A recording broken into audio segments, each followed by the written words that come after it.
कर दिया शुरू।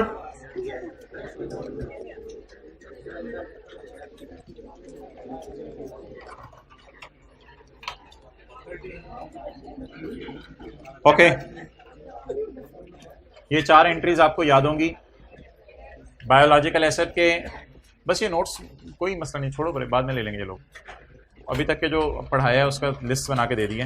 ये IS 41 का भी है ना इसमें, IS 38 के बांट रहे सिर्फ, वो IS 41 वाला सफ़ा भी था। चलो पैर है, अब दोनों हैं, ठीक है चलो खैर है, कल सही। अच्छा भाई इधर देखें, जो पहला सवाल हमने क्लास में किया था, तो बायोलॉजिकल एसिड खरीदते ही लॉस क्यों आया था? क्योंकि कॉस्ट टू सेल भी तो थी ना, पहला सवाल है क्लास में, जिसमें कैरेज भी थी, कॉस्ट टू सेल की वजह से लॉस आ गया था। अच्छा दूसरी बात, फिर बायोलॉजिकल एसिड बॉर्न हुआ था तब भी गेन आया था, तब लॉस नहीं आया था, तब गेन आया था। फिर उसके बाद हमने एग्रीकल्चरल प्रोड्यूस हार्वेस्ट की थी, उस वक्त भी गेन आया था। इन सारे गेन्स या लॉसेस को कहाँ लेके जा रहे हैं? P&L में लेके जा रहे हैं। तो ये मैंने आपको पढ़ने को कहा था घर से, पता नहीं आप पढ़ के आए नहीं आए। 1 से 2 मिनट लगाएं और इसको खत्म करें। पेज नंबर कौन से? 490।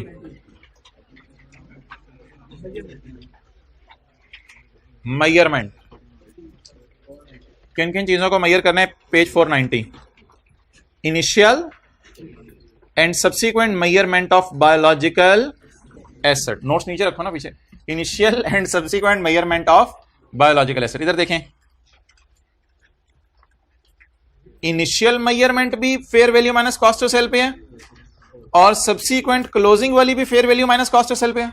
यही सीखा हुआ हमने।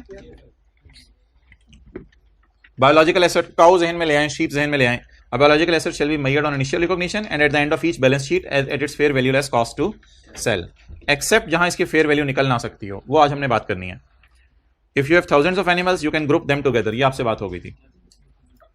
A gain or loss arising on initial recognition. इधर देखें, gain or loss arising on initial recognition. क्या हमने परचेज वाले पे लॉस रिकॉर्ड किया था खरीदते ही, और बॉर्न वाले पे गेन रिकॉर्ड किया था खरीदते ही और बॉर्न होते ही?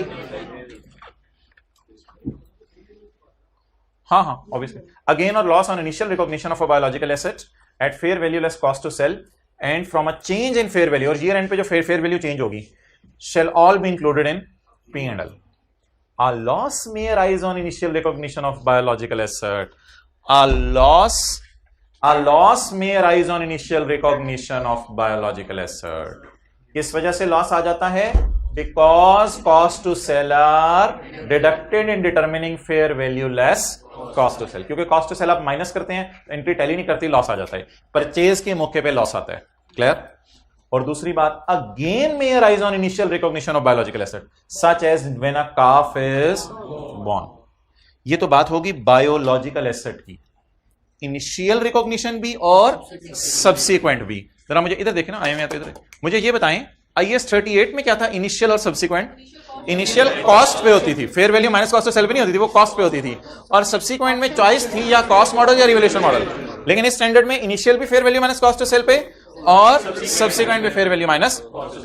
ये बात खत्म होगी बायोलॉजिकल एसेट की। बायोलॉजिकल एसेट से मुराद है मेरे भाई ये वाला सारा कॉलम, बायोलॉजिकल एसेट से मुराद ये है। अब बात किसकी होने लगी है? एग्रीकल्चरल। मिल्क जहन में ले आए, वूल जहन में ले आए, जो भी चीज जहन में आ रही है। तो इसका क्या करना है? इसका भी वही करना है। इसको भी इनिशियली किस पे मेजर करना है? Agricultural produce, milk harvested from cow shall be measure at its fair value less at the point of, जिस वक्त आप उसे हार्वेस्ट कर रहे हैं। Such measurement is the cost at that date when applying IS 2 or an other applicable standard. ये बात समझिएगा।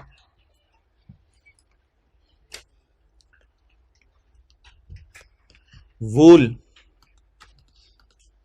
की इनिशियल रिकॉग्निशन किस पे होगी? Fair value less cost of sale. इसे कहते हैं agricultural produce at point of harvest. फर्ज करें 100 रुपया माइनस 5 रुपए, कितने आ गया? 95। अब फर्ज करें वूल जो है वो आपने 25 दिसंबर को शेयर की है या डिटैच की है। अगर आप 31 दिसंबर को बैलेंस शीट बनाने लगेंगे तो 31 दिसंबर को बैलेंस शीट बनाते हुए आप क्या करेंगे?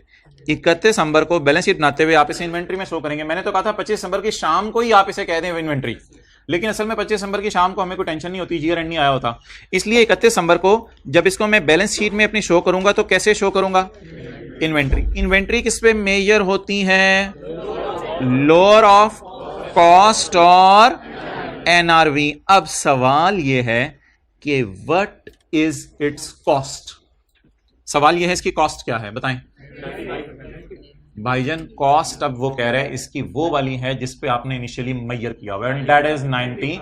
This 95 will be assumed as cost for IAS 2। अब आप एनआरवी निकालेंगे। एनआरवी फर्ज करें 102 माइनस 1 रुपया, 101 आ गई। आप बता दें लोअर क्या है? 95। तो बैलेंस शीट में किस पे शो करेंगे? 95 पे। ये नोट कर लें। अब सवाल मैं पहले आपसे पूछूंगा फिर आपने नोट करना है। ईयर एंड पे इसको कहां शो करना है वूल को? इन्वेंट्री में या एग्रीकल्चरल प्रोड्यूस के नाम से? पहला सवाल मेरा हो गया।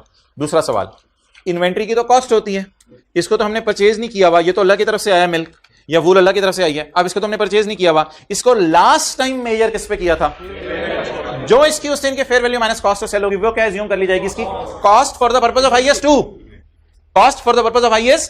Now compare it with NRV जो भी हो वो सवाल में आपको गिवन होगी, उन दोनों में से लोअर पे शो कर दें। नोट कर लें।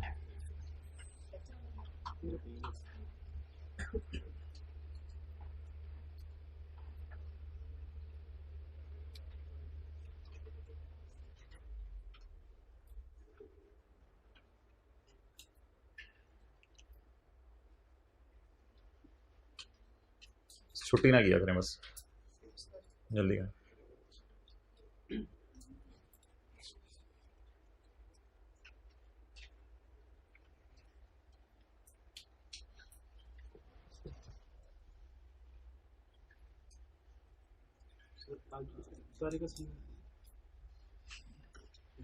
IAS 41 चल रहा है हमारा।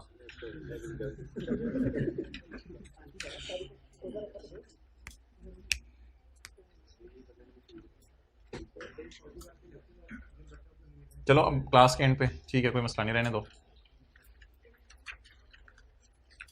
Okay,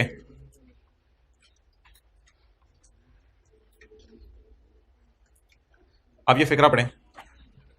agricultural produce wool harvested from sheep या milk harvested from cow shall be measured at its fair value less at the point of harvest। at the point of harvest किस दिन? 25 दिसंबर। 25 दिसंबर को किस पे रख लें?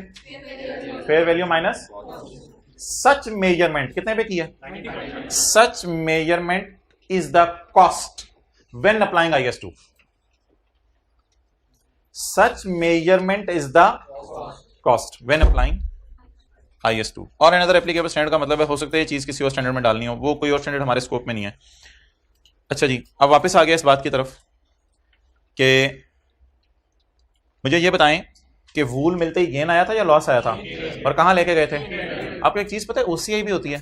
असल में ये स्टैंडर्ड बार बार इसलिए याद दहानी के तौर पे बता रहे हैं ये चीजें P&L में जानी है कि कोई चीज OCI में नहीं जानी, इस वजह से बार बार बोल रहे हैं gain will be taken to P&L, gain will be taken to P&L, क्योंकि कुछ अनरियलाइज गेन टाइप होते हैं उनको हम OCI में डालते हैं, तो इसलिए वो बार बार बता रहे हैं गेन कहां जाने हैं। अ गेन और loss on initial recognition of agricultural produce. Initial recognition of agricultural produce से आपके जहन में फौरन आते हैं मिल्क और wool. On initial recognition of milk और wool shall be included in P&L in the period in which it arises. A gain or loss may arise on initial recognition of agricultural produce as a result of harvesting। Harvest अलग करते ही कहते हैं gain और loss आ जाता है। उसको कहां show करना है आपने? P&L के अंदर शो करना है जी। लॉस आमतौर पे इसके ऊपर नहीं आता अनलेस कि एक बहुत ही अजीब सा सर्कमस्टांस हो कि वूल की जो फेयर वैल्यू है वो कम है और कॉस्ट टू सेल आप जहां है किसी वजह से महंगाई की वजह से बढ़ गई है, आमतौर पे आ नहीं सकता, लेकिन ऐसे स्टैंडर्ड बनाते हुए हर किस्म की चीजें कवर करते हैं, इस वजह से उसने शायद लिखा है। ओके, आगे चलें जी। कॉस्ट टू सेल की बात मैं बाद में करता हूं। Future contract prices. Future contract prices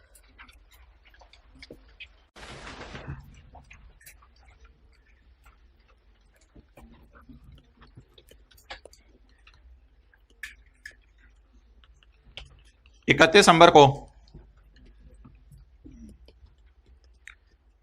fair value है गाय की 60,000, लेकिन आपने बिलावल से मुआहिदा कर लिया हुआ है, कॉन्ट्रैक्ट।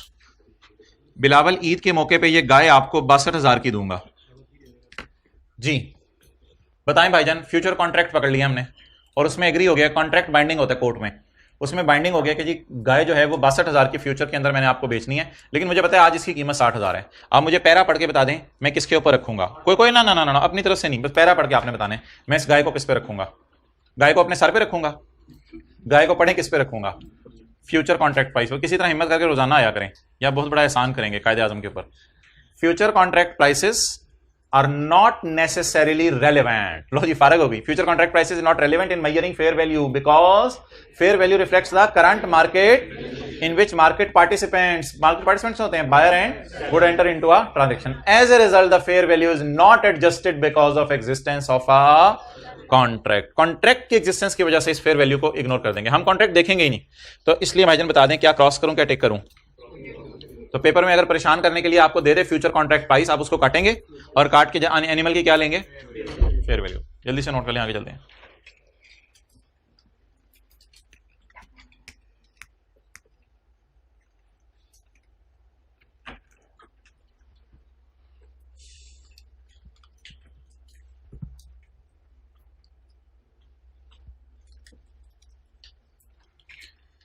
ओके अच्छा, इसमें आगे जो IS 37 वाली बात लिखी हुई है ना वो काट दें। जी भाई हाँ लेस कॉस्ट टू सेल तो करेंगे ना, कॉस्ट टू सेल तो माइनस करेंगे, वो तो मतलब अपनी बात है। फेयर वैल्यू आपने 62,000 नहीं लेनी।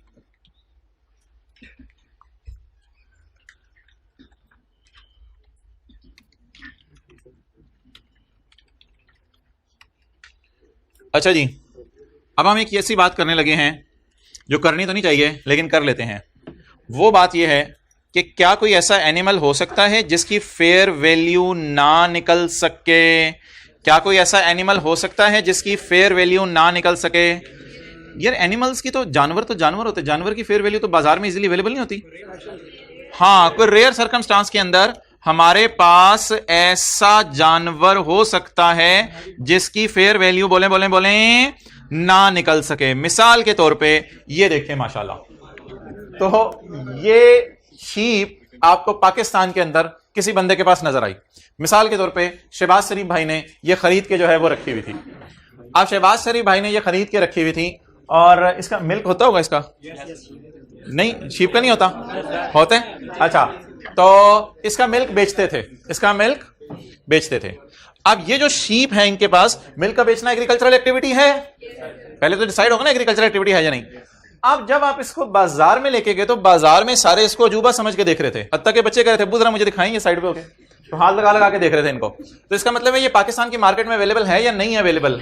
नहीं है अवेलेबल, ये अफ्रीका के जंगलों से मंगवाई गई है। तो अब आप मुझे बता दें ऐसे जानवर की, जरा चेक करें इसको, ऐसे जानवर की फेयर वैल्यू मार्केट में बायर सेलर्स की फॉर्म में पाकिस्तान में अवेलेबल होगी? नहीं अवेलेबल होगी। तो ऐसी सूरत में मजबूरी में हम इसको किस पे रखें? हम इसको कहेंगे मुंह उधर कर, तुझे हमने किस पे रखना है? कॉस्ट पे रखना है। तो ऐसा हो सकता है। ये मैं अगली हेडिंग कर रहा हूं एक स्किप करके। क्या हेडिंग है जी? Inability to measure fair value, we are unable to measure fair value. आसान सी अंग्रेजी सारी पढ़ लें। There is a presumption, assumption कहते हैं इसको, assumption, there is assumption that fair value can be measured reliably for biological asset। कहते हैं मेरी बात मानो ना, मैं मान नहीं सकता कि फेयर वैल्यू चीजों की मौजूद ना हो। बायोलॉजिकल एसेट ऐसी चीजें इनकी फेयर वैल्यू होती है, लेकिन आगे फिर थोड़ा सा उसने स्टैंस बदला। हाउएवर, ताहम द प्रिजम्पशन यानी ऊपर वाली assumption कैन बी रिबूटेड, धज्जियां बखेर दी जाएंगी। कहते हैं इस assumption की धज्जियां बखेर दो, इस assumption को तबाह कर दो। क्या assumption है? assumption तो ये है कि फेयर वैल्यू पता है, लेकिन इस assumption को की धज्जियां बखेर दो। The above assumption can be rebutted only, इसकी धज्जियां तब बखेरी जाएंगी जब खरीदते ही पता चल जाए कि बायोलॉजिकल एसेट की मार्केट में कोई प्राइस कोट नहीं हो रही, and for which alternative fair values are determined to be clearly unreliable. Alternative fair value निकालने के ये तरीके होते हैं, करीबी किसी मुल्क में बेच दें या इस तरह, कहते हैं वो भी फेयर वैल्यू हमें अच्छे नहीं लग रहे, ना किसी तरीके से फेयर वैल्यू निकल रही है, ना कोई अल्टरनेट तरीके हमें समझ आ रहे हैं। तो इस अजम्पशन को फिर आप धज्जियां बखेर दो और मान जाओ कि इसकी फेयर वैल्यू नहीं निकल सकती। इन सच अ केस फिर क्या करें? The biological asset shall be measured at its cost less any accumulated depreciation। उसी तरह डॉग की तरह, वो जो वॉच डॉग था पीसी होटल में, तो उसी तरह आप देखें कि वो मंगवाई कितने की है, उसके आने का खर्चा कितना हुआ है, IS 16 की तरह सारी चीजें उसकी कॉस्ट में डालते रहें और उसको डेप्रिशिएट करें। वी मे अप्लाई IS 16 और IS 2। IS 16 तब अप्लाई करेंगे जब उसको रख के दूध, IS 2 तब अप्लाई करेंगे जब उसको खरीद के बेचने के लिए शायद उसको रखा हुआ है, और इंपेयरमेंट टेस्ट से भी गुजारेंगे। Once the fair value of such a biological asset becomes reliably measurable, क्या मतलब, शहबाज शरीफ की देखा देखी बिलावल ने भी, इमरान खान ने भी, अल्ताफ हुसैन ने भी वो चीजें सारी मंगवानी शुरू कर दी पाकिस्तान में, और मौलाना फजलुर रहमान ने भी मंगवा दी, सब ने मंगवानी शुरू कर दी वो चीजें पाकिस्तान में। तो अब fair value Aahista Aahista available होने, अब क्या करें, once the fair value of such a biological asset becomes reliably an entity shall measure it at its fair value less cost to sale. तो जब तक फेयर वैल्यू अवेलेबल नहीं है कॉस्ट पर रखें, जब मिल जाए तो फिर आप उसको फेयर वैल्यू पे ले आए। Note, depreciation will start when biological asset is, अगर आपने फेयर वैल्यू पे नहीं रखा हुआ और किस पे रखा हुआ है, IS 16 को अंडरलाइन करके लाइन खींचें इधर, IS 16 को अंडरलाइन करके, अगर आपने कॉस्ट पे रखा हुआ है तो बायोलॉजिकल एसेट को किस वक्त जो है वो डेप्रिशिएट करना शुरू करें, जब मैच्योर हो जाए। क्या मतलब, अब एक शीप है वो दूध ही नहीं दे रही, तो मेच्योरिटी की एज पे नहीं पहुंची, मेच्योरिटी की एज पे नहीं पहुंची, ground floor, first floor, second floor, उसे टाइम लगेगा बड़ा होते हुए। जिस दिन से माशाल्लाह दूध देना शुरू कर दे वो, उस दिन से उसको डेप्रिशिएट भी करना शुरू कर दें। तो डेप्रिशिएट कब से करना शुरू करें, बेबीज को डेप्रिशिएट नहीं करना, बाबाज को डेप्रिशिएट करना है। Okay, next, the presumption in para 30 can only be तबाह ओनली ऑन इनिशियल रिकॉग्निशन। अगली बात मजे की सुन लें, यहां पे स्टैंडर्ड में एक और बात है, कहते हैं इस बात को मैं मानता नहीं हूं कि एक दफा फेयर वैल्यू पता चल जाए और बाद में फिर मार्केट ऐसी बंद हो जाए, कहते हैं मैं इस बात को नहीं मानता। तो एक दफा फेयर वैल्यू पे ले आओ, आज के बाद हमेशा किस पे रखना है, दोबारा IS 16 में नहीं डाल सकते। क्लियर, खरीदते ही डिसाइड कर लो आप फेयर वैल्यू पे रख सकते हो या नहीं रख सकते तो किस पे ले आओ, कल आपको मार्केट मिल जाए तो, लेकिन कल को अगर आप कहो कि मार्केट बंद हो गई है तो स्टैंडर्ड कहते हैं मैं नहीं ये बात मानता। अजीब सी बात है, जानवरों के बारे में ऐसी बात नहीं होती। कहते हैं मैंने कई मुल्कों में फिर के देखे, मुझे ऐसा कहीं नजर नहीं आया कि मार्केट मौजूद और बाद में गायब हो जाए। An entity that has previously recorded biological asset at fair value continue to measure the biological asset at fair value until disposal। अब ये लाइन काट दें, ये मुश्किल ऐसी कॉन्सेप्ट खराब करेगी, इस लाइन को काट दें, the presumption in para 30। Concept समझिए असल में, अब इस लाइन का मतलब बताएं, रिकॉग्निशन तक लाइन काट दें, आप पढ़ें, an entity that has previously measured a biological asset at, जिसने फेयर वैल्यू पे रख लिया है, shall continue to measure the biological asset at fair value. आप फेयर वैल्यू पे ही रखते रहेंगे अंटिल उसको क्या कर दें, यानी कि फिर एंड तक ही फेयर वैल्यू पे रखेंगे। ओके, बहुत इंपॉर्टेंट बात एमसीक्यूज के एतबार से, स्टैंडर्ड कहते हैं भाईजान बायोलॉजिकल एसेट की फेयर वैल्यू हो सकता है मालूम हो सकता है ना हो, कहते हैं लेकिन पूरी दुनिया में मैं फिर के देखा हूं एग्रीकल्चर प्रोड्यूस की फेयर वैल्यू हर जगह पता होती है। कहते हैं जो मैंने आपको कॉस्ट मॉडल पे आने की रिलैक्सेशन दी है ना, ये सिर्फ किस सिनेरियो में दिया है, कहते हैं एग्रीकल्चरल प्रोड्यूस की, दूध की, वूल की, इन चीजों की, कटी हुई लकड़ी की, कहते हैं इनकी फेयर वैल्यू पता नहीं चल रही, तुम किस दुनिया के मुल्क में रह रहे हो। कहते हैं मैं ये बात नहीं मानता। तो किस चीज को कभी भी आप कॉस्ट पे नहीं ला सकते, एग्रीकल्चरल प्रोड्यूस। पढ़ें, इन ऑल केसेस, इन कोई एक्सेप्शन नहीं, in all cases an entity measure agriculture produce at point of harvest. लफ्ज क्यों बार बार बोल रहा है वो, उस वक्त उसके बाद तो IS 2 लगना होता है ना, इसलिए बार बार ये लफ्ज बोलते हैं at point of harvest, at point of harvest, जिस लम्हे दूध निकल रहा है। एन एंटिटी मेजर द दूध at its fair value less. This standard reflect the view that fair value of agriculture produce can always be measured. Fair value इसकी हमेशा मालूम होती है, ऐसा नहीं हो सकता कि इसकी फेयर वैल्यू अवेलेबल ना हो। ओके यार, स्टैंडर्ड कह रहे हैं कि कभी कभी ऐसा हो सकता है, मैं आपको इजाजत दे रहा हूं कि आप फेयर वैल्यू की जगह कॉस्ट ही ले लो, फेयर वैल्यू की जगह कॉस्ट ही ले लो, फेयर वैल्यू। मिसाल के तौर पे, little biological transformation has taken place since initial cost incurred. क्या मतलब, for example seedlings planted immediately prior to end of reporting period और newly acquired livestock. Newly acquired livestock, 28 दिसंबर को animal खरीदे, अब 31 दिसंबर को उनकी फेयर वैल्यू निकलवाने की जरूरत है, या जितने पे खरीदे थे ऑलमोस्ट उतने पे ही पड़े होंगे। हाँ, कॉस्ट टू सेल की वजह से हल्का फुल्का फर्क आता है, वो इतना निग्लिजिबल सा फर्क है। मेन बात जरा करें, अगर 28 दिसंबर को जानवर खरीदे हैं तो जो उनकी कॉस्ट थी अप्रोक्सीमेटली वही उनकी क्या होगी, फेयर वैल्यू की। पहली मिसाल क्या होगी, न्यूली एक्वायर्ड लाइव स्टॉक, जो नया लाइव स्टॉक खरीद के रखे वो तो फेयर वैल्यू पे ऑलरेडी पड़ा होगा। इसी तरह seedlings planted immediately prior to end of reporting period, seedlings planted immediately, बता दें खत्म होगी बात, आपने कोई बीज खरीदे हैं और खरीद के लगाए हैं, तो क्या उन बीजों की फेयर वैल्यू 10 दिन 15 दिन में बदल गई होगी या ऑलमोस्ट वही होगी? तो इसमें कहते हैं इन सूरतों में ऑलमोस्ट फेयर वैल्यू और कॉस्ट क्या होती रहती है? यूजिंग कॉस्ट एज कॉस्ट, कोई फेयर वैल्यू ले लो, इन चक्रों में ना पड़ो कि इनकी फेयर वैल्यू लगवाते फिरो। और दूसरी बात खुद समझ के बता दें,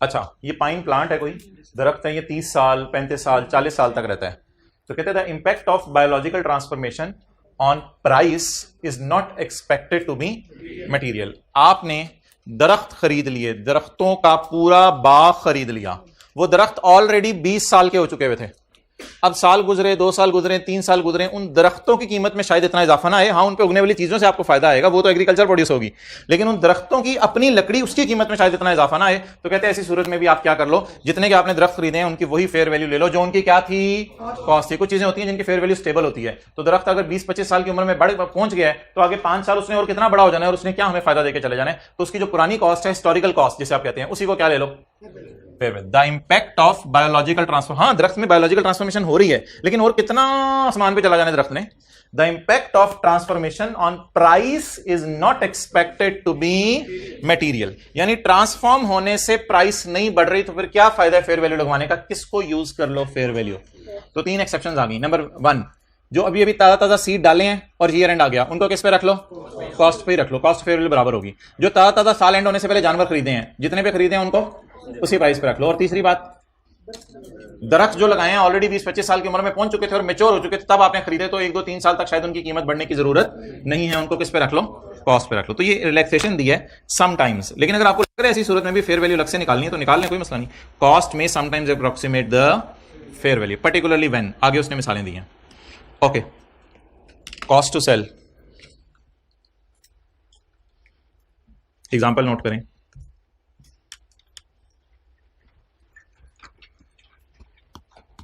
We have one cow of rupees 70,000.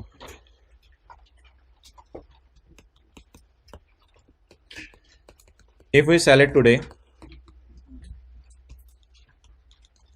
we will incur following expenses. अगर हम आज इसको बेचते हैं तो इसके बेचने के ऊपर हम ये वाले खर्चे करेंगे। अगर हम आज इसको बेचते हैं तो इसके बेचने पे ये वाले खर्चे करेंगे।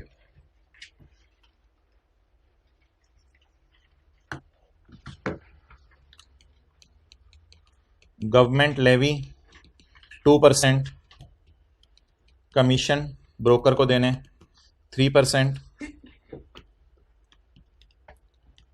फाइनेंस कॉस्ट 2,000 रुपया, फाइनेंस कॉस्ट 2,000 रुपया।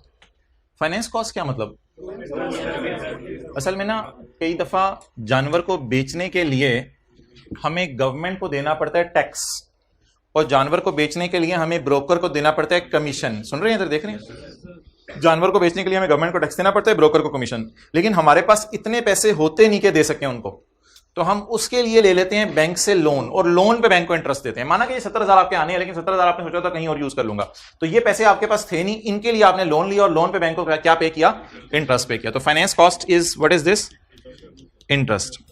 जानवर बिकने पे टैक्स एक्सपेंस लगेगा जिसे मैं नाम देने लगाऊं इनकम टैक्स। क्या नाम देने लगाऊं, इनकम टैक्स लगेगा 500 रुपया। और जानवर बेचने के ऊपर जो है, वो जानवर बेचने के लिए आपको गाय को करीब करके अच्छी सी फोटो खिंचवानी पड़ेगी उसकी, तो एडवर्टाइजमेंट वगैरह का खर्चा आपका आएगा 400 रुपए का।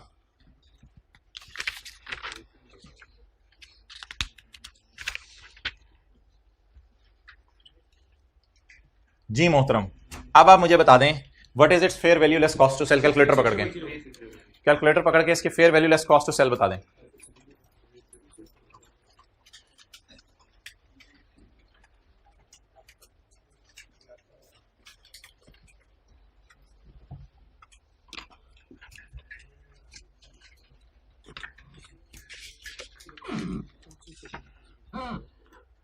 जी answer, what is fair value, 70,000। 1000, इसमें से माइनस क्या करनी है, cost to sell. Government levy 70,000 का 2%, 1400, 70,000 का 3%, 20, और कितनी अमाउंट्स हैं, 2,000, 500 और 400।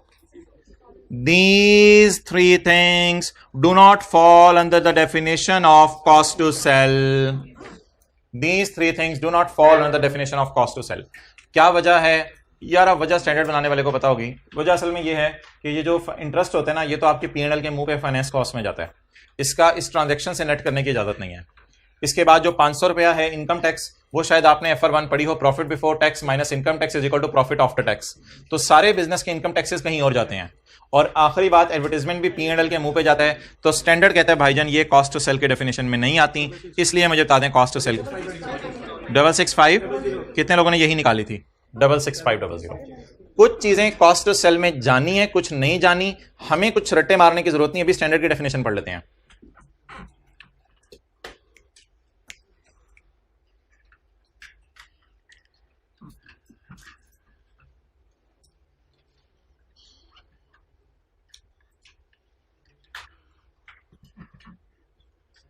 जी हाँ, वो मैं बता देता हूँ।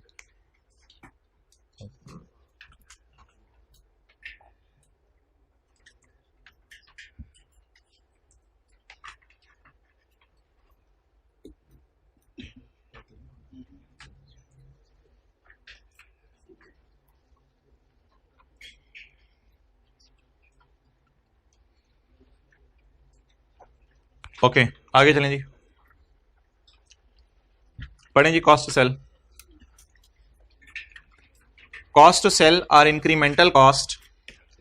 इंक्रीमेंटल कॉस्ट क्या होती हैं, एक्स्ट्रा कॉस्ट, यानी इस वजह से हुई। अगर आप जानवर ना बेचते तो ये कॉस्ट ना होती। Extra cost directly attributable to disposal of an, क्या चीजें कॉस्ट टू सेल में नहीं जानी, फाइनेंस कॉस्ट नहीं जानी और इनकम टैक्स। ये दोनों बातें तो वाजे तौर पे स्टैंडर्ड ने बता दी। एडवर्टाइजमेंट मैंने आपको अपनी तरफ से बताई है, लॉजिकल सी बात है, एडवर्टाइजमेंट कॉस्ट टू सेल में नहीं जाएगी क्योंकि एडवर्टाइजमेंट बिजनेस का नॉर्मल खर्चा और सारी एडवर्टाइजमेंट हो रही होती हैं। इट इंक्लूड्स, फिर कॉस्ट टू सेल में आएगा क्या, commission to dealer, non refundable transfer, taxes and duties जिनका नाम लेवीज टू रेगुलेटर्स भी है। Fair value is the quoted price in an active market. चलें जी, बस ठीक है। अब वो सवाल पे आ जाए जो लास्ट क्लास में हम कर रहे थे।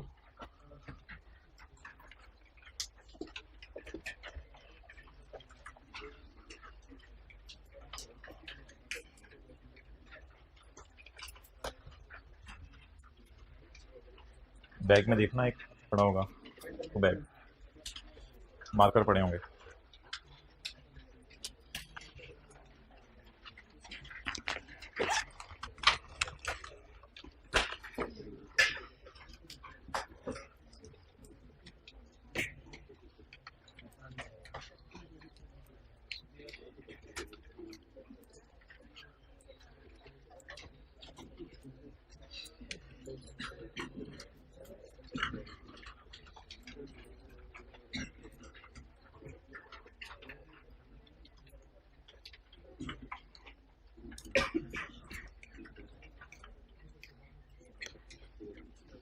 ये 3 जर्नल एंट्रीज हैं। बायोलॉजिकल एसेट मैंने खरीदा, मिसाल के तौर पे एक छोटा सा बकरा खरीदा, biological asset debit, cash credit. बकरा खरीदा जा चुका, साल के एंड पे बकरा महंगा हो गया, फेयर वैल्यू इसकी 6000, बुक वैल्यू 5000, तो बकरा महंगा हो गया कितने से, 1000 से। तो biological asset debit, P&L credit. साल खत्म होने के बाद, सेल आफ्टर 2 डेज, साल खत्म होने के बाद अगले साल 2 दिन बाद बकरा बेच दिया, तो ऑलरेडी फेयर वैल्यू पे नहीं बढ़ा हुआ। तो बकरा बेचने की एंट्री कैश डेबिट, बकरा बाय बाय क्रेडिट। अब आप मुझे ये बता दें, क्या ऐसा हो सकता है कि बकरा बेचने पर गेन लॉस ना आए? बिल्कुल। अगर आप बकरा साल के शुरू में बेच दें तो पिछले साल तो साल के एंड पे फेयर वैल्यू पे लेके जा चुके हैं, इसलिए जो बेचने की एंट्री होती थी जानवर बेचने की, वो एसेट बेचने की एंट्री से मिलती जुलती होनी चाहिए थी।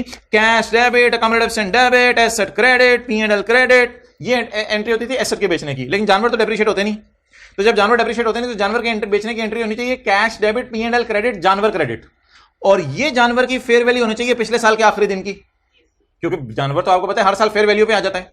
लेकिन क्या ऐसा पॉसिबल है कि जानवर के बेचने में गेन लॉस ना आए? हाँ, अगर साल के शुरू में आप जानवर बेच दें तो पिछले साल के एंड पे ऑलरेडी किस पे पड़े हुए थे, तो नॉर्मली जानवर के बेचने में गेन लॉस नहीं आता। आ भी सकता है सवाल में, लेकिन नॉर्मली बेचने पे गेन लॉस नहीं आता। इसलिए ये जो मैं सवाल आपको कल करा रहा था उससे हट के जरा ये 3 एंट्रीज नोट कर लें। Normally no gain loss on sale, why? हाँ, साल के दौरान बेचने फिर आएगा, फिर रिकॉर्ड भी कीजिएगा, कोई मसला नहीं। मैच्योर हो जाए तो डेप्रिसिएशन करनी है। ये तो उन जानवरों की बात होनी थी जिनकी फेयर वैल्यू रिलायबली मेजर नहीं हो सकती, इसको तो हम फेयर वैल्यू पे रख रहे हैं जी। हमारे साल जानवर खरीदा, क्या एंट्री? Biological asset debit. साल के एंड पे मोटा और महंगा हो गया, क्या एंट्री? Biological asset debit. और ऊपर देखें सारे मजे की बात, जो खरीदने की एंट्री है उससे उल्टी बेचने की entry. Biological asset debit cash credit, cash debit biological asset credit. जैसे पैसे लेके बीए की डिग्री बेच दी, नहीं, cash debit BA credit.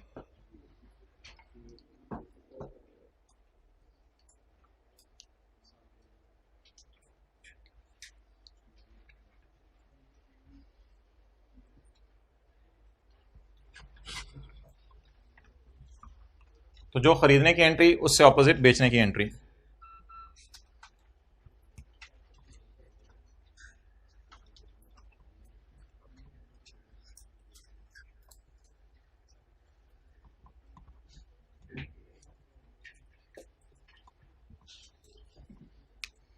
Okay,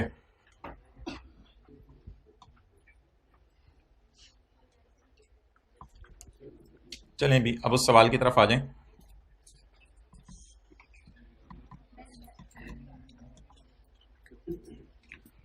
a company produced milk और उसकी कॉस्ट टू सेल दी हुई थी। हमने क्या एंट्री कर ली थी, बोले?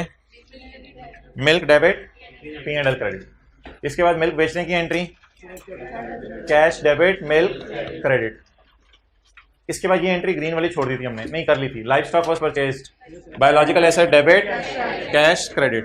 और अगली entry on 2 July 2016 live stock was sold for 2 lakh in cash.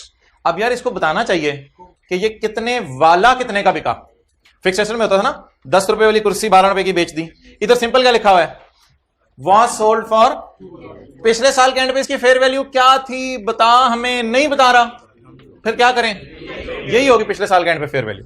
तो बायोलॉजिकल एसेट अगर 2 लाख का बेचा और नहीं बता रहा किताबों में कितने का पड़ा हुआ है, तो कोई मसला नहीं, किताबों में ऑलरेडी किस पे पड़ा होगा, फेयर वैल्यू पे पड़ा होगा। अब बता दें जानवर बेचने की entry cash debit biological asset credit. Okay, point 6 और 7 हमने कर लिया था। 8 dairy farm supplies were purchase for 295 which were fully consumed during the year.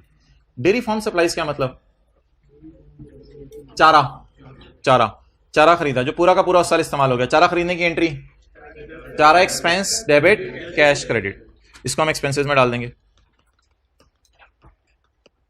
और आखिरी एंट्री आसान है, डेप्रिसिएशन ऑफ पीपीई। पीपीई क्या होगा? हौसले की मशीनें रखी हो दूध निकालने वाली, तो depreciation expense debit accommodation credit. Okay, अब जी इसकी हमने P&L बनाना है, इसकी बैलेंस शीट बनानी है। पहले P&L और बैलेंस शीट बना लेते हैं। यार ये कौन सी बैलेंसेस हैं? ये मैं कह सकता हूं ये ब्रॉड डाउन्स हैं। कैसे? यकम जुलाई 2016 लिखा हुआ है ना, तो ये ब्रॉड डाउन बैलेंसेस हैं या कैरी डाउन बैलेंसेस हैं? ब्रॉड डाउन बैलेंसेस हैं। अच्छा जी, इनमें एसेट्स आ रहे हैं हमारे, डेयरी लाइफ स्टॉक, पीपीई आ रहा है, कैश एंड बैंक आ रहा है, शेयर कैपिटल आ रहा है, रिटेन अर्निंग्स आ रही हैं। चलें 5 मिनट लगाएं, सवाल को खत्म करें। पहले P&L बना लेते हैं और साथ इसके बैलेंस शीट बना लेते हैं।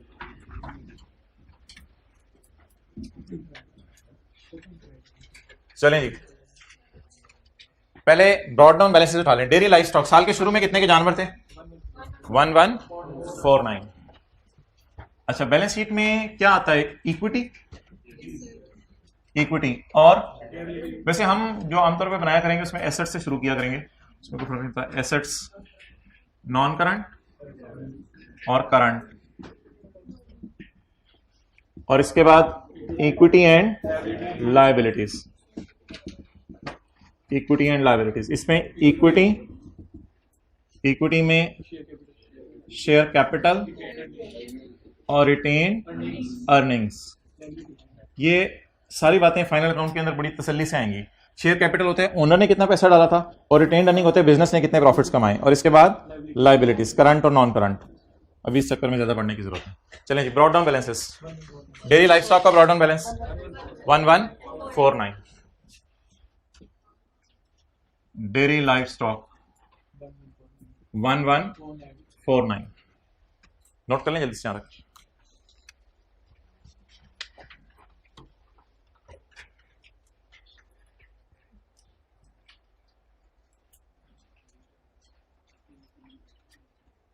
नेक्स्ट पीपी कितने, 3525। बुक वैल्यू पे है या कॉस्ट और अकोमोडेशन अलग अलग दी हुई है? अगर अकोमोडेशन अलग से नहीं दी हुई तो ये लिख लें बुक वैल्यू है डैश बीवी। Cash and bank 365, cash and bank 365। आगे शेयर कैपिटल, इसको तो आउटर कॉलम में लिखें डायरेक्ट 2500, और रिटेन अर्निंग। अच्छा यार, रिटेन अर्निंग ना ऐसे होती है, देखें, brought down plus profit is equal to carry down. Brought down retained earning होती हैं कि साल के शुरू तक हमने कितना कमा लिया था, प्रॉफिट होता है इस साल कितना कमाया, और कैरी डाउन होता है साल के एंड तक आज तक कितना कमा लिया। ब्रॉड डाउन बता दें कितना, 2539। चलें जी, ये ब्रॉड डाउन बैलेंसेस आगे। अब जनरल एंट्रीज करना शुरू करें। अब मैं व्हाइट बोर्ड की तरफ नहीं जा रहा। पहली वाली जनरल एंट्री मिल्क की कल क्या की थी, मिल्क डेबिट P&L क्रेडिट। तो मिल्क को इधर मैं करंट एसेट में शो करके खत्म भी कर दूंगा, मिल्क को इन्वेंट्री में शो कर दें, जैसे मर्जी शो कर दें, बस खरीद के आपने खत्म करना है। साल के एंड पे पड़ा रहा तो इन्वेंट्रीज के नाम से आएगा। मिल्क कितना खरीदा, कितना सॉरी पैदा हुआ 28, ये कल पहली एंट्री हमने की थी, लेकिन एंट्री पूरी करवा दें पहले। Milk debit,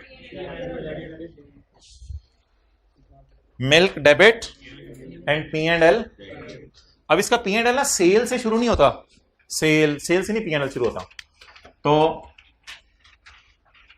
gain on harvesting agricultural produce, milk तो एग्रीकल्चरल प्रोड्यूस है ना, gain on harvesting agricultural produce कितना 2847। अब जनरल एंट्री देख लें, मिल्क डेबिट P&L क्रेडिट। अगली जनरल एंट्रीज आप खुद ही करते हैं, खत्म करें सवाल।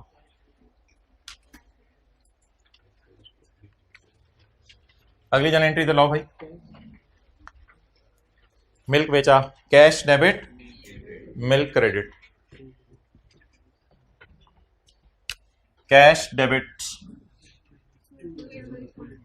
और मिल्क को बेच दिया ना, वो खराब हो जाना वरना, कैश डेबिट मिल्क क्रेडिट। अगली एंट्री खरीदा या बेचा, खरीदा, biological asset debit cash credit, कितने से 41 से। ये यहां पे life stock, dairy life stock, biological asset debit और कैश कितना 41।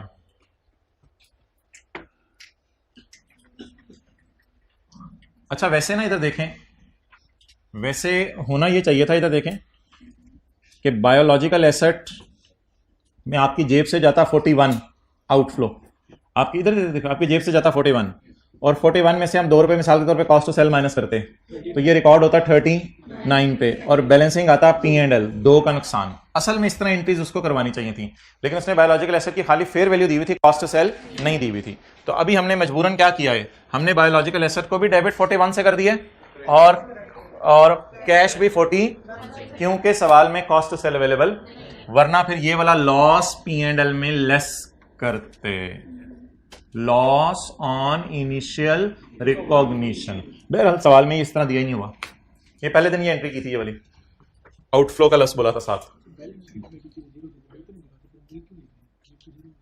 हाँ तो शो कर लेना, एंट्रीज तो हमारी टैली हो ना, वरना तो हम खुद परेशान होंगे पेपर में। लेके चलो चीजें फिर zero out of.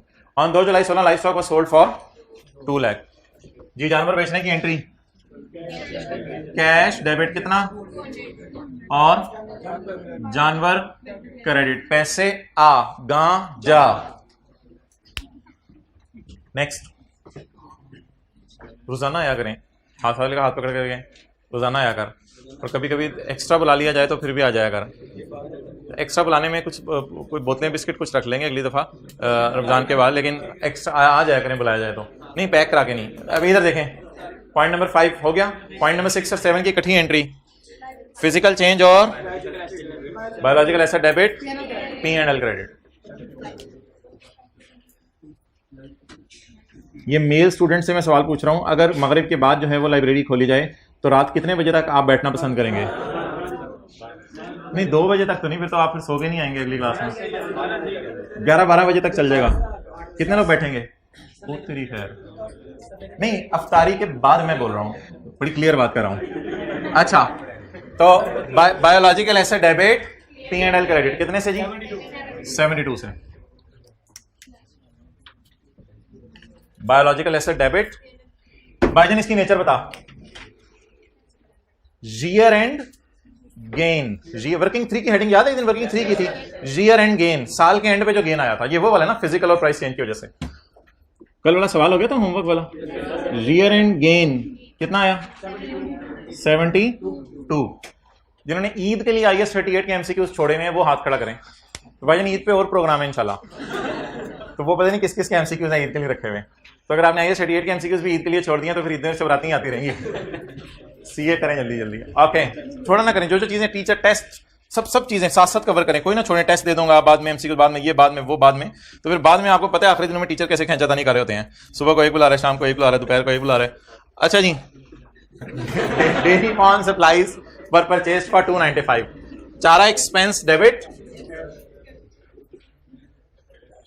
Dairy farm कहते हैं, फॉर्म कहते हैं, फार्म, डेयरी फार्म सप्लाईज कितनी? 295। भाईजान का 9 गायब हो गया था, 25। अच्छा, डेयरी फार्म सप्लाईज डेबिट, बाबा जी कायदे आजम कैश क्रेडिट 295। अल्लाह जन्नत नसीब करे। अच्छा जी नेक्स्ट, डेप्रिसिएशन एक्सपेंस डेबिट और अकामुलेटेड डेप्रिसिएशन क्रेडिट या एसेट क्रेडिट, एक ही बात है। एसेट इस वक्त बुक वैल्यू पे है तो इसलिए एसेट क्रेडिट कर देते हैं डायरेक्ट। तो डेप्रिसिएशन एक्सपेंस कितना? 80 जी आया नो माशाल्लाह, कितना? 84 बी इन पाकिस्तान। टोटल कर दें, किसका टोटल किया? अच्छा 2540। आगे जी 162 3441 233371 मिल्क 0। अच्छा रिटेन अर्निंग ये ब्रॉड डाउन है, इसमें क्या डालना है? प्रॉफिट। तो ये आप दूध में तुख मलंगा डालेंगे तो ये दूध तुख मलंगा बाहर आ जाएगा। बोले बोले बोले 2540 579। लेबिलिटियां कोई उधार पे तो काम नहीं करेंगे ना जिंदगी में, उधार ना लिया करें। नजर आते हैं उधार लेने से जो है वो और कारोबार चमकेगा, लेकिन खुद उधार में दबके जाते हैं। कैश एंड बैंक, ये मुझे पहले ही लग रहा था 376 से, ये जिसने निकलवाया था वो आइंदा कैलकुलेशन करवाए ताकि उसकी पक्की हो जाए। अच्छा 7579 यहाँ तक नोट कर लें, फिर सवाल की कोई रिक्वायरमेंट अगर रह गई है तो वो खुद ही पूरी कर लें। जल्दी करो, पीछे तो चल रही है जी भाई। अच्छा चलो ठीक है, मैं भी एक्सप्लेन करता हूँ।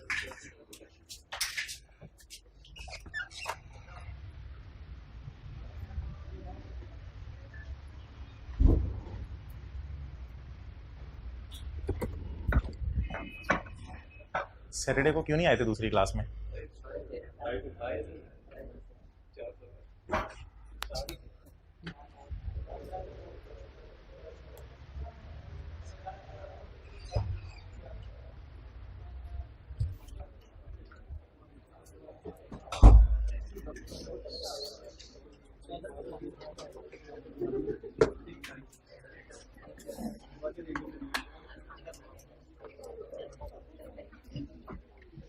अच्छा जी, भाई आपके सवाल का जवाब देने लगा हूं। सेब उतारने की एंट्री, और जल्दी बताएं, सेब उतारने की entry apple debit, P and L credit. सेब बेचने की entry cash debit, apple credit. चलिए इधर, कंपनी प्रोड्यूस्ड मिल्क और it was cost to sale. Milk निकालने की एंट्री मिल्क डेबिट, नहीं मिल्क का टेयर नहीं, milk debit, P and L credit. Milk sold for cash, milk बेचने की entry cash debit, milk credit. क्योंकि अब दोबारा खुशी नहीं रिकॉर्ड हो सकती ना, खुशी सिर्फ दूध जब निकल रहा था सिर्फ उस वक्त रिकॉर्ड की थी, अब दोबारा खुशी रिकॉर्ड नहीं हो सकती जी। कॉस्ट टू सेल का क्या करना है, वो कहते हैं as the milk is produced it was sold for cash after incurring cost to sell. यानी मिल्क बेच के पैसे आए और कॉस्ट टू सेल गई, तो नेट उसको कितने बचे, नेट जो उसको बचे वो ऑलरेडी वही वाली फिगर है जो पहले हम निकाल चुके हैं। क्योंकि मिल्क बेच के इतने पैसे आए और बेचने के लिए इतने पैसे गए, तो नेट आपको यही पैसे फिर जेब में आएंगे ना, इसलिए हमने इसको एंट्री कर दिया cash debit milk credit. Okay, अगली रिक्वायरमेंट क्या है, एसओसीआई बन गई, बैलेंस शीट बन गई और जर्नल एंट्री। रिकॉन्सिलिएशन बनाई थी पिछली क्लास में, रिकॉन्सिलिएशन क्या क्या जल्दी बताएं। ओपनिंग जानवर बोलें। ओ भाईजान ये यहां से रिकॉन्सिलिएशन बन जानी है, कहीं ना जाएं, ये रिकॉन्सिलिएशन ही है। ओपनिंग जानवर 1149, एडिशन 41, डिस्पोजल 200, डिस्पोजल 200, डन। अच्छा मुझे ये बताएं कि जानवर अभी बेचने की एंट्री क्या पड़ी थी, सेल की cash debit, biological asset credit. तो खुदा ना खास्ता अगर पेपर के अंदर जानवर मर जाए और स्मेल भी ना, सॉरी, अगर पेपर के अंदर जानवर मर जाए तो क्या एंट्री करेंगे, पी एंड एल डेबिट, जानवर जा।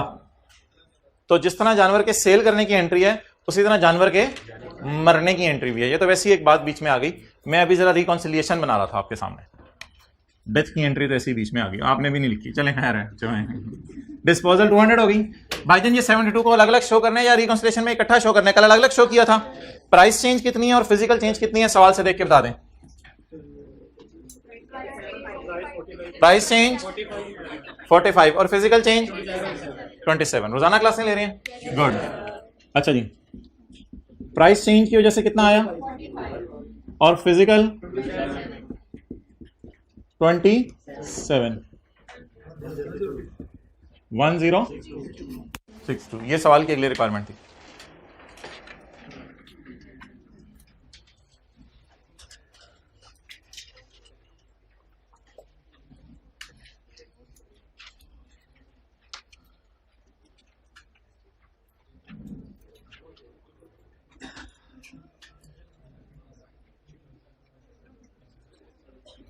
दानिश किधर है, दानिश को दानिश को याद करवा दें कि एक एसी यहाँ पे लगवा दें। उन्हें वो कह रहे थे 1-2 दिन में लग जाएगा, आजकल में उन्हें को लग जाए। ओके, पास पेपर का क्वेश्चन 1 निकालें, हाथ डालें सवाल पे।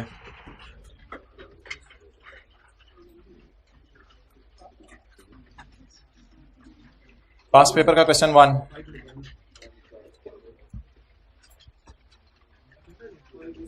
Page number 507। तसल्ली से देखिएगा,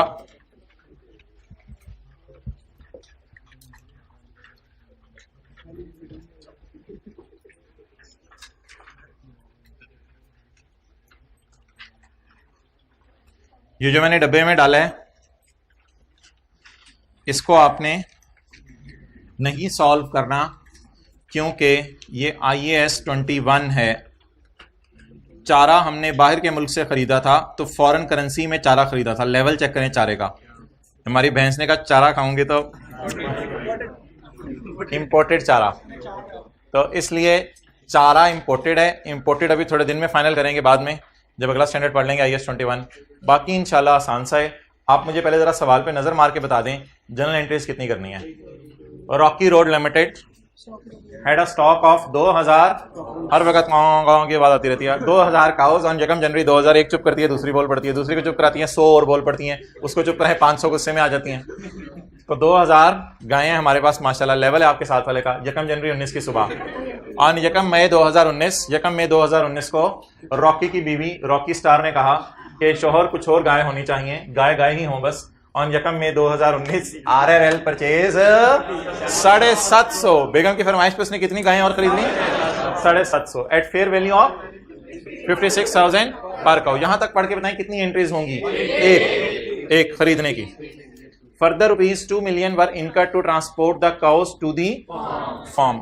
ये फार्म तक लाने की ये आउटफ्लो है, ये कॉस्ट टू सेल नहीं है। ये तो टू फॉर्म का लफ्ज लिखा हुआ है, वो लफ्ज होता फ्रॉम फॉर्म, फॉर्म से बेचने। ये बेचने का खर्चा नहीं है, ये किसका खर्चा है? खरीदने का। अच्छा एक बात याद रखिएगा यार, खरीदने के खर्चे हो चुके होते हैं और बेचने के खर्चे होने होते हैं, और जो फेयर वैल्यू में से माइनस करने हैं वो होने होते वाले खर्चे माइनस करने हैं, और जो आउटफ्लो में डालने हैं वो जो हो चुके हैं खर्चे वो डालने हैं। तो ये जानवरों को मंडी से लाने का, मंडी को क्या कहते हैं अंग्रेज? मार्केट कहते हैं, आसान। अच्छा, तो मार्केट से अपने फार्म हाउस पे लाने का। अब 2000 पहले खड़ी थी, 750 और आ गई, अब सही दंगल होगा। Okay, following are the average fair values per cow are available. यकम जनवरी को गायें कितने की थी? 50,000 की। यकम मई को, वही रेपिटेशन हो रही है, यकम मई को 56,000 की। 31 दिसंबर को सारे गांव ने मशवरा किया महंगी हो जाए, हाँ बड़ी ने कहा ठीक है ठीक के रखो, तो महंगी हो गई। कितने की हो गई? 61,000 की। Average for the year is, ये आपको पता है कि कोई चीज डालता होता है जो बच्चे सोचते हैं क्या करना है उसका, ये वो चीज है, ये वो चीज है। अब आई ने कोई ना कोई ऐसी चीज तो डालनी होती है जो क्लास में ना कराई होती है, वो वाली चीज थी एवरेज फॉर द ईयर। ये अगली दफा वालों को बता दी थी कि ऐसी आए तो इग्नोर करना, यही होता है। और क्या होता है, आपकी दफा जो आएगी वो अगली को बता दी जाएगी, तो ये यही चलता है इधर। अच्छा जी, तो हमने उसी डेट की फेयर वैल्यू लेनी होती है, कोई एवरेज अभी तक आज तक हमने ली है, उसी डेट की फेयर वैल्यू। अच्छा, आहिस्ता आहिस्ता ऑब्वियसली स्टैंडर्ड्स करेंगे तो आपको समझ आ जाएगी। बहुत से स्टैंडर्ड्स में आने वाले दिनों में ना चीजें आएंगी जिनको इग्नोर करना है, तो उसमें हम ये देखा करेंगे कि किस तरह क्लास में करते थे, तो डिफरेंट तरीके से फिगर दी होगी तो उसे इग्नोर करेंगे। Auctioneer charges are 2% commission on fair value from. अगर आप सेल करने जाएं तो कमीशन देना पड़ता है 2%। इसका मतलब है खरीदते हुए कमीशन नहीं देना पड़ता। अगर आप सेल करने जाएं तो कितना कमीशन देना पड़ता है? 2%। फ्रॉम सेलर, बेचने वाले से। जो बंदा बेचता है वो कमीशन देता है, जो खरीदता है वो देता है। मुझे बताएं 750 जो काउज हमने खरीदी है उसमें हमने कमीशन दिया होगा? नहीं दिया होगा, क्योंकि वो किससे लिया जाता है कमीशन? सेलर से। Further there is a government levy of 3% at the time of purchase.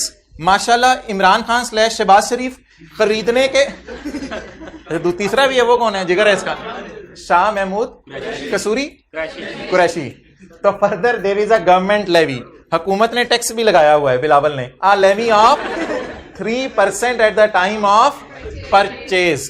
खरीदने वाला भी टैक्स देता है और बेचने वाला भी टैक्स देता है। क्लियर? अब बता दें सवाल के अंदर एक तो हमें क्या गिवन है? गवर्नमेंट लेवी, जिसको गवर्नमेंट टैक्स भी कहते हैं, लेकिन ये इनकम टैक्स नहीं होता, ये कोई ट्रांसफर टैक्स होता है, जानवर टैक्स होता है, जानवराना टैक्स होता है, जो भी समझ लें। Government levy. और क्या सवाल में गिवन है? कमीशन। और क्या गिवन है? ट्रांसपोर्टेशन। अच्छा, वैसे आपसे एक जनरल बात कराऊं, ये सारे खर्चे पॉसिबल है कि परचेज और सेल दोनों टाइम पे हो? मैं इस सवाल की बात नहीं कर रहा, मैं आपसे एक जनरल बात पूछ रहा हूं, क्या ये पॉसिबल है कि परचेज और सेल के खर्चे दोनों टाइम हो? जब मैं जानवर खरीदने जाऊं तो खरीदार बन के मैं बाजार में फिर रहा हूं, जरा जहन में लाए ना, एक मंडी मंडी आए, मंडी बकरा कर देते हैं, यार रिकॉर्डिंग रोक दे रहा। अच्छा नहीं चल जान दे। बकरा मंडी। अच्छा ये तो वैसे सेलर ही लग रहे हैं, इतना प्यार सेलर को ही होगा। कोई ऐसी नहीं डायग्राम जिसमें सेलर बायर दोनों, ये भी सेलर ही लग रहे हैं, धोती पहन के बाबा जी बैठे हुए हैं। ये कौन लग रहा है? सेलर। अच्छा जी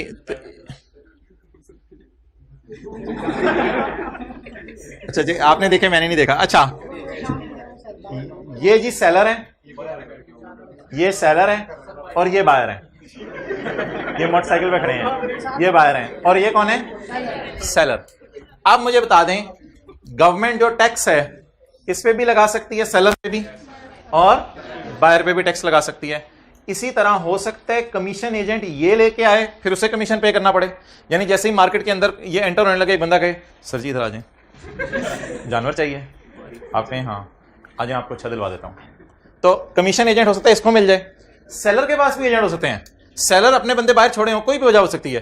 तो सेलर भी कमीशन कई दफा पे करते हैं और कई दफा बायर भी कमीशन पे करता है। और ट्रांसपोर्टेशन की बात करें तो ट्रांसपोर्टेशन दोनों तरह हो सकती है। ये जो बंदा है जिस मोटरसाइकिल पे बैठा हुआ है, ये जब बाय करेगा तो घर तक लेके जाएगा। फर्ज करें आपके जहन में ईद है, ईद तो वैसे ही हमने बाहर निकाल दी है IS 41 से, वो तो अलग से आएगी इंशाल्लाह। तो ये जो बंदा है जानवर घर लेके जा रहा है, फर्ज करें इसका मकसद है फर्ज करें इसका मकसद है इसको बड़ा करके बेचना, जानवर को बड़ा करके बेचना। तो ये तो फॉर सेल जो गधा था उसकी तरह का बनेगा ना। तो दिस इज बायोलॉजिकल एसेट, चुप कर तू, this is biological asset for the purpose of sale. ठीक है, आप थोड़ा मुस्कुरा दिया करो थोड़ी देर बाद, दांत निकालो, दांत भी दिखाओ। हाँ ये तो ये बंदा जो है, ये बंदा, इस पे फोकस करें सारे। ये जो बंदा है, ये बंदा जिस वक्त जानवर खरीदेगा तब भी ट्रांसपोर्टेशन का खर्चा होगा, जो बाइक पे बैठा के ले जाएगा, बाइक पे उठा के नहीं लेके जाएगा, तब भी ट्रांसपोर्टेशन का खर्चा होगा। और कल कला को ये बंदा जब जानवर बेचने आएगा तब भी कोई ना कोई खर्चा होगा। तो बता दें आज अगर ये बायर है तो कल को ये तो सेलर भी तो बन सकता है ना। तो ये मैं आपसे बात कर रहा हूं कि ये खर्चे जो है वो मुझे बता दें कितने किस्म के हैं। ये देख रहे हैं मोहब्बत जानवर से, ये गवर्नमेंट लेवी, कमीशन, ट्रांसपोर्टेशन। अच्छा इन सबको अब आपने क्या करना है? परचेज के टाइम पे जितने भी खर्चे हैं ना, परचेज वाले, पता नहीं क्या बनने लगा, डायग्राम की दही बनने लगी है। परचेज के टाइम के जितने खर्चे हैं ना, इनको आपने डाला करना है आउटफ्लो वाली एंट्री में। इसका ताल्लुक सवाल में fair value minus cost to sale निकालने से नहीं है। परचेज के सारा खर्चों को कहां डालेंगे और इस सेल को कहां डालना है? इस सेल को डालना है fair value minus cost to sale निकालते हुए कॉस्ट टू सेल में। इस सेल को कहां डालना है? कॉस्ट टू सेल में। इस सेल के बारे में आईकैप से एक डिस्कशन चल रही है। आईकैप ने किताब में गलती कर दी थी, आईकैप ने एक्नॉलेज की है, लेकिन आईकैप कहते हैं उस गलती को मैं थोड़े दिनों में सही करके आपको एक फाइनल वर्जन बताऊंगा। इस सेल के बारे में ना थोड़ा सा इख्तलाफ है, इसलिए इस सेल के बारे में अभी मैं आपको कुछ बता नहीं रहा। अल्लाह का शुक्र है हमारे सवाल में ये वाली सेल है भी नहीं, ये वाली ट्रांसपोर्टेशन है भी नहीं। तो बता दें परचेज वाला खर्चा हमेशा आउटफ्लो वाली एंट्री में जाएगा। पहले दिन याद है कैश क्रेडिट आउटफ्लो वाली एंट्री से। और सेल के वक्त अगर मैंने गवर्नमेंट टैक्स पे करना हुआ तो ये कहां जाएगा? कॉस्ट टू सेल में। और सेल के वक्त अगर कमीशन पे करना हुआ कॉस्ट टू सेल। इसका इंशाल्लाह मैं आपको बता दूंगा ट्रांसपोर्टेशन का सेल का खर्चा कहां जाएगा। अच्छा अब आप जरा सवाल पढ़ते हैं। अब मैं सवाल खोल नहीं रहा, सवाल के अंदर ये फिगर्स लिखता रहता हूं ताकि आपको ये बात समझ आती रहे। सवाल शुरू करें जी। सवाल में कहां कहां क्या क्या खर्चा दिया हुआ है।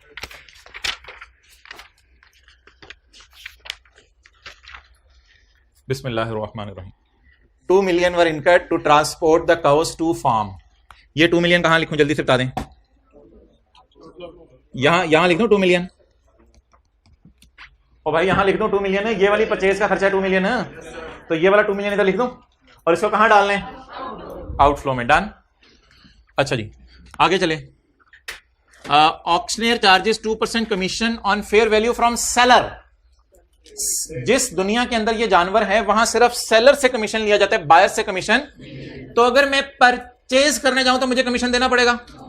परचेज करने जाऊं, बायर बन के जाऊं, auctioneer charges commission from seller. अगर मैं परचेज करने जाऊं जानवर तो मुझे कमीशन पे करना पड़ेगा।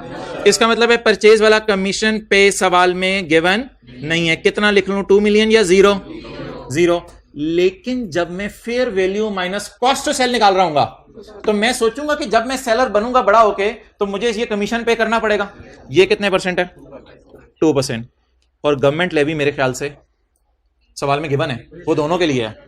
अगर जानवर कोई बंदा खरीदने जाता है उसके लिए कितनी है?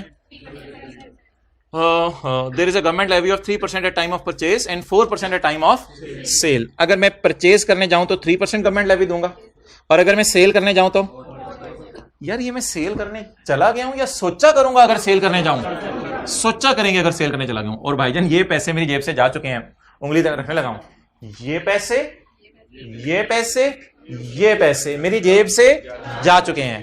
अगर मैं जानवर बेचता हूं तो ये पैसे और ये पैसे मेरी जेब से जा सकते हैं, मेरी जेब से जा सकते हैं। ये बड़ी इंपॉर्टेंट बात है, इसकी बेस के ऊपर अब हम पूरा सवाल सॉल्व करने लगे। अच्छा जी, साल के शुरू में 2000 काउस पड़ी हुई हैं। एक डायग्राम याद है, कल सुबह आती दिखाई थी लास्ट क्लास में, 2 काउस और एक काउ ऐसे नहीं खरीदी थी। तो साल के शुरू में 2000 पड़ी हुई हैं, ज्यादा साल के शुरू में 2000 पड़ी हुई हैं। कोई एंट्री करेंगे? कोई एंट्री नहीं करेंगे। 750 खरीदी, चलें जी एंट्री करना शुरू करें। यकम एक ही एंट्री कर दें, हिम्मत करें, किसी ने भी गलत एंट्री नहीं करनी वरना यहीं से जूते वापस आ जाएंगे। अच्छा चलें जल्दी करें, जल्दी करें। काउ डेबिट कैश क्रेडिट बिल्कुल नहीं, not at all, not acceptable at all. नहीं, ये biological asset debit cash credit entry भी बिल्कुल एक्सेप्टेबल नहीं है। लगता है पहली वाली क्लास भूली हुई है।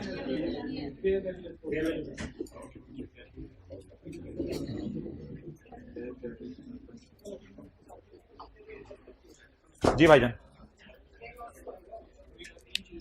जल्दी जल्दी यार, फर्क करें।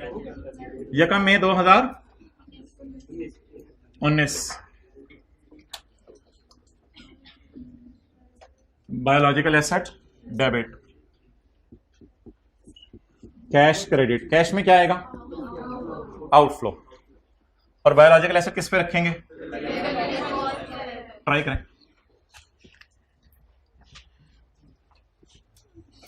कैमरा जरा इधर ले आओ,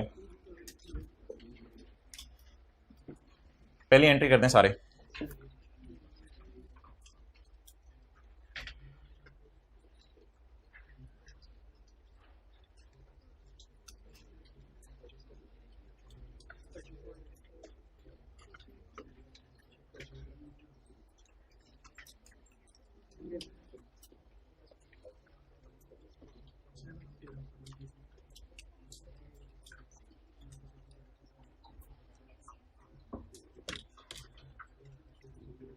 ओके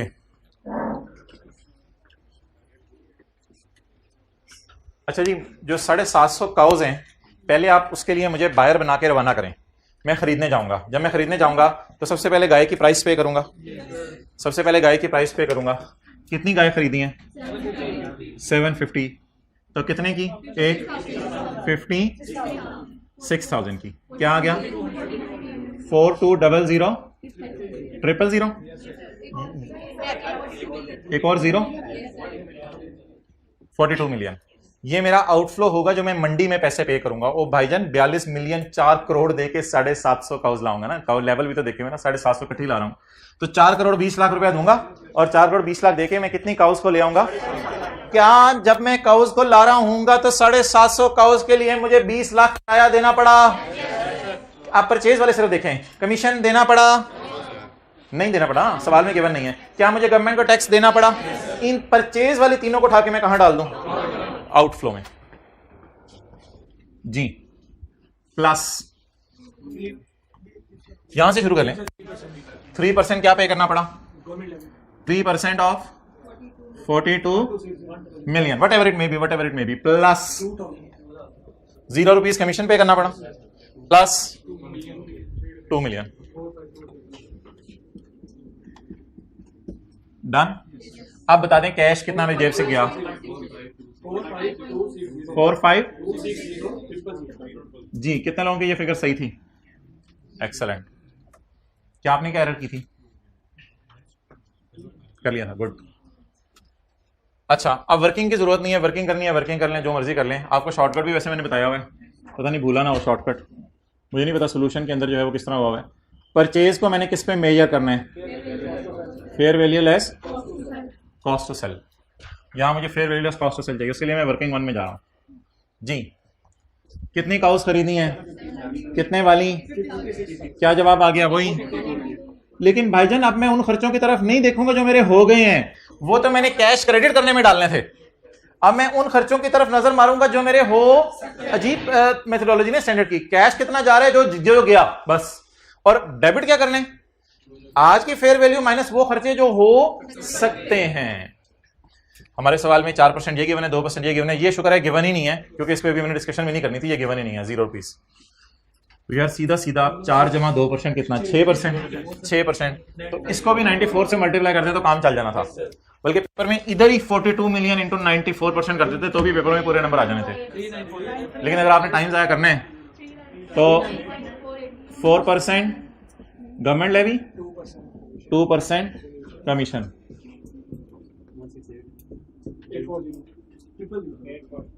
8 के बाद 4 भी है? नहीं, ये इतना कम नहीं होगा। 840,000 ठीक है। 48 39480000। तो ये पहला सवाल हमने क्लास में किया था शीप वाला, उसकी भी पहली जनरल एंट्री टैली नहीं की थी। रीजन क्या होती है कि fair value minus cost of sale पे रख रहे होते हैं, नीचे कैश और होते हैं, दोनों में डिफरेंस आ जाता है। 57। अच्छा, ये जो हमारा अगला टॉपिक होगा ना, लीज, कल से या परसों से शुरू होगा। इसका IAS 38 और IAS 41 से कोई ताल्लुक नहीं होगा। तो जिनका कोई रह गया है अभी तक, वो YouTube पे तो IAS 38 के लेक्चर भी अवेलेबल है, IAS 41 के किसी ऐसे दोस्त से अटेंड कर लें जो ऑनलाइन क्लासें ले रहा हो, तो करके इसको जो है साथ साथ इसको ख़त्म करें, ताकि ये लोड आपके ऊपर ना रहे। लेकिन अगर थोड़ी सी भी सुस्ती होगी है ना, तो इस सुस्ती को अगले महीने में यानी ईद तक कवर करने की कोशिश करें, क्योंकि अब जो कल या परसों से टॉपिक शुरू होना है उसके पिछले टॉपिक से ताल्लुक नहीं होगा, इसलिए वो फ्रेश माइंड के साथ भी साथ साथ करने हैं जिनकी कोई डेफिशिएंसी अभी तक। अच्छा जी, ये कम 2019 को हो गया। आप बता दें अगली एंट्री किस दिन होगी? 31 दिसंबर 19 को। हमारे पास 2000 का साल की शुरू वाली पड़ी होंगी और 750 नई वाली होंगी। तो उन सबको इकट्ठा करके हमने किस पे लेके जाना है? फेयर वैल्यू पे। क्लियर? अब मैं वर्किंग टू लिखने लगा हूं, लेकिन इसकी हेडिंग बताएं क्या दूंगा? Year and